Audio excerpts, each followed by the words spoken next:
दोस्तों, यह प्रसंग उस समय का है जब मेघनाथ से लक्ष्मण का अंतिम युद्ध होने वाला था। वह मेघनाथ जो अब तक अविजित था, जिसकी भुजाओं के बल पर रावण युद्ध कर रहा था। मेघनाथ वह अप्रतिम योद्धा था जिसके पास सभी दिव्यास्त्र थे। सुबह लक्ष्मण जी भगवान राम से आशीर्वाद लेने गए। उस समय भगवान राम पूजा कर रहे थे। पूजा समाप्ति के पश्चात प्रभु श्री राम ने हनुमान जी से पूछा, अभी कितना समय है युद्ध होने में।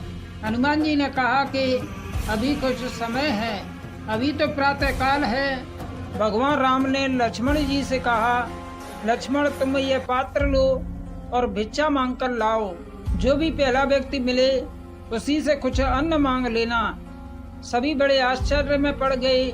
आशीर्वाद की जगह भिक्षा, लेकिन लक्ष्मण जी को जाना ही था। लक्ष्मण जी जब भिक्षा मांगने के लिए निकले तो उन्हें सबसे पहले रावण का एक सैनिक मिला।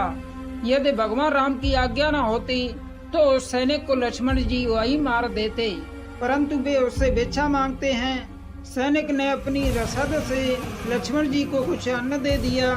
लक्ष्मण जी ने वह अन्न लेकर भगवान राम को अर्पित कर दिया। तत्पश्चात भगवान राम ने उन्हें विजयी भव का आशीर्वाद दिया। भिक्षा का यह मर्म किसी के समझ नहीं आया, कोई पूछ भी नहीं सकता था।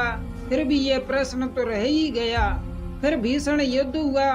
युद्ध में जब मेघनाथ की सभी शक्तियां विफल हो गईं, तो अंत में मेघनाथ ने त्रिलोक की अंतिम शक्तियों को लक्ष्मण जी पर चलाया। ब्रह्मास्त्र, पशुपतास्त्र, सुदर्शन चक्र, इन अस्त्रों की कोई काट नहीं थी। लक्ष्मण जी ने सिर झुकाकर इन अस्त्रों को प्रणाम किया। सभी अस्त्रों को आशीर्वाद देकर वापस चले गए। उसके बाद राम का ध्यान करके लक्ष्मण जी ने मेघनाथ पर बाण चलाया। वह हंसने लगा और उसका सिर कटकर जमीन पर गिर गया और उसकी मृत्यु हो गई।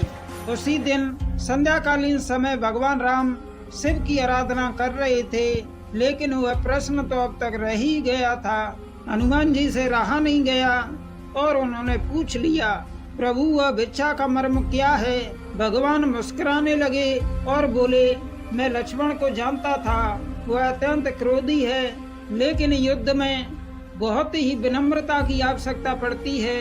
विजयी तो वही होता है जो विनम्र हो। मैं जानता था मेघनाथ ब्रह्मांड की चिंता नहीं करेगा, वह युद्ध जीतने के लिए दिव्यास्त्रों का प्रयोग करेगा।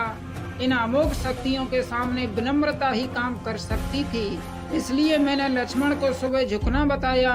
एक वीर शक्तिशाली व्यक्ति जब भिक्षा मांगेगा तो विनम्रता स्वयं प्रवाहित होगी।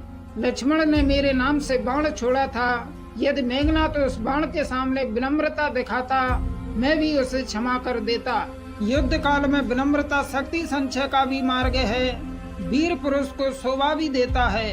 इसलिए किसी भी बड़े धर्म युद्ध में विजय प्राप्ति के लिए विनम्रता और धैर्य का होना अत्यंत आवश्यक है। रामचरितमानस में गोस्वामी तुलसीदास जी ने लिखा है, धीरज धर्म मित्र अरु नारी, आपद काल परखहि चारी, जय सिया राम जय जय हनुमान। दोस्तों, भगवान स्वयं किसी से भीख मांग सकते हैं तो हमें किस बात का घमंड है कि हम हमेशा अकड़ कर रहते हैं। जब खाली बाल्टी कुएं में जाती है तो वह झुकती है तो भरकर आती है। अगर आपने झुकना सीख लिया तो जिंदगी में आपको बहुत कुछ मिलेगा। मैं आपको किसी से भीख मांगने की नहीं कह रहा, आप अपने सिर को भगवान के चरणों में झुकाएं। दोस्तों, मैं आशा करता हूं कि हमारा ये वीडियो आपको अच्छा लगा होगा। अगर अच्छा लगा हो तो हमारे इस वीडियो को लाइक और हमारे चैनल को सब्सक्राइब करें और कमेंट में जय श्री राम अवश्य लिखें। धन्यवाद।